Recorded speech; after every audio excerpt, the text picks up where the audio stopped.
اس لیے میں نے اپنا آج موضوع بدل دیا کہ دعا کے سلسلے میں بھی تھوڑا سا آج گفتگو ہو جائے. دعا دی جاتی ہے اور دنیا میں دعا سے تیز رفتار کوئی شے نہیں ہے. دعا کے اندر جتنی تیزی ہے کائنات میں کوئی تیزی نہیں ہے. کیوں؟ اس کی دلیل کیا ہے؟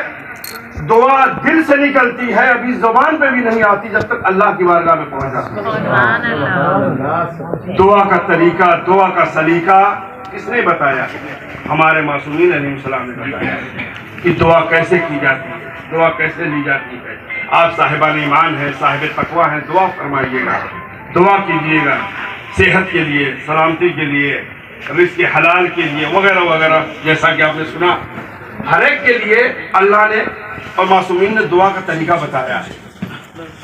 مگر ضروری نہیں کہ دعا بہت لمبی چوڑی ہو، دعا مختصر ہو. میں نے جتنی دعائیں دیکھی ہیں مختصر دعا میں زیادہ اثر ہوتا ہے، مگر شرط یہ ہے خلوص دل سے. اگر اس میں خلوص ہے تو وہ دعا جلدی قبول ہوتی ہے. پہلے ہم رسول خدا سے شروع کرتے ہیں. ایک مریض کی عیادت کے لیے رسول اسلام گئے. کیا دیکھا کہ اس کی ایسی حالت ہو گئی ہے جیسے کبوتر کے اوپر سے بالوں پر اتار دیے جائے، بالکل نہیں فلاگر. رسول خدا نے یہ نہیں پوچھا تم دعا کرتے ہو، یہ پوچھتے ہیں کہ دعا کرتے ہو. اور ظاہر ہے آدمی بیمار پڑتا ہے دعا تو کرے گا، دعا کے بارے میں کیا پوچھ رہے ہیں؟ دعا تو کہا ہاں یا رسول خدا میں تو بہت دعائیں پڑھتا ہوں. رسول خدا نے فرمایا کہ تم بہت سے مراد نہیں، تم مختصر دعا پڑھو، جامع اور مانے دعا. بہت ساری ابھی مثال میں دوں گا کہ قرآن میں ایسی چیزیں ہیں جو مختصر ہیں مگر جامع اور مانے اور خلوص سے اگر پڑھی جائے تو جلدی قبول. چاہے وہ صاحب کہف کی دعا ہو، چاہے وہ جناب ابراہیم کی دعا ہو، چاہے وہ جناب زکریا کی دعا ہو اولاد کے لیے. جناب ابراہیم کی دعا رب حب لی من الصالحین مختصر دعا ہے، جناب اسماعیل پیدا ہو گئے. جناب زکریا کی دعا رب حب لی من لدنک رحمۃ ذریۃ طیبہ انک سمیع الدعاء مختصر دعا ہے. جناب اصحاب کہف کی دعا مختصر ہے، ربنا آتنا من لدنک رحمہ، اے پروردگار ہمیں اپنے پاس سے رحمت عطا کر. جب بادشاہ کے دربار سے نکلے ہیں، بادشاہ کے دربار سے جب نکلے تو رحمت ہی رحمت ہے ان کے اوپر. قید میں ڈالے گئے، وہاں داروغ زندان کو رحم آیا، رحمت آئی، اس نے چھوڑ دیا. بھاگتے گئے، پیاس لگی، چشمہ نظر آیا، پھر رحمت، پھر بھوک لگی، شجرہ ملا، اس میں پھل ہی پھل تھے، وہاں کھایا. اور پھر ایسی جگہ پناہ لی، ایک چرواہا ملا، اس کے ساتھ کتا ہو لیا. پھر ایسے غار میں سو گئے. اب ان کی دیکھیں رحمت کتنی، آج تک وہ سو رہے ہیں نا. جب سورج نکلتا ہے، میں قرآن پڑھ رہا ہوں، سورج نکلتا ہے تو ان کی داہنی طرف سے کرن، اس کی ان پہ دھوپ نہیں پڑتی، وہ نکل جاتی ہے.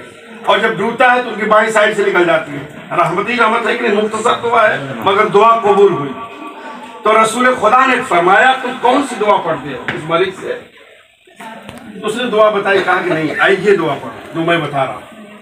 رسول خدا فرما رہے ہیں اور جو یہ دعا پڑھے گا آپ میں سے بھی کوئی بھی، اللہ نے رکن یمانی کے پاس، جو رکن یمانی ہے نا مکے میں، وہاں پہ اللہ نے فرشتوں کو معین کیا. جب آپ یہ دعا پڑھیں گے وہ آمین کہے گا. جب وہ آمین کہے گا فرشتہ معصوم، تو اللہ تعالیٰ اپنی بارگاہ میں دعا قبول کرے گا. اب وہ دعا کیا ہے؟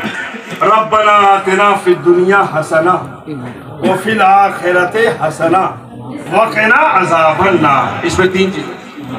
ربنا آتنا فی الدنیا حسنہ، ہم کو دنیا میں بھی بہتری قرار دے. پروردگار تیری نظر میں جو بھی بہتری ہو، رزق کے اعتبار سے، رزق حلال کے اعتبار سے، اولاد کے اعتبار سے، شادی کے اعتبار سے، جس بھی اعتبار سے، شفا کے اعتبار سے، جو بھی بہتری ہمارے حق میں وہ قرار دے. آخرت میں جو ہمارے لیے بہتری ہے وہ قرار دے، اور ہم کو عذاب جہنم سے بچا. ایک دفعہ کم سے کم 10 دفعہ ہر روز پڑھنی چاہیے. اس میں سب کچھ شامل ہے، رزق بھی، شادی بھی، دعا بھی. ویسے تو بہت ساری چیزیں رزق کے بارے میں ہیں. ان اللہ هو الرزاق ذو القوۃ المتین، اگر کوئی 12 دفعہ پڑھے تو رزق میں بہت وسعت ہوتی ہے.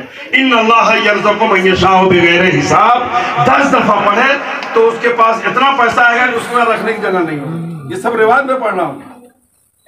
رزق کے لیے دعا، اولاد کے واسطے دعا کہ زیادہ سے زیادہ یا مصوروں پڑھے یا رزاقو 308 دفعہ پڑھے. 308 دفعہ یا رزاقو سورج نکلتے وقت کوئی پڑھتا ہے، یا رزاقو کا جو حرف نکلتا ہے وہ 308 ہے.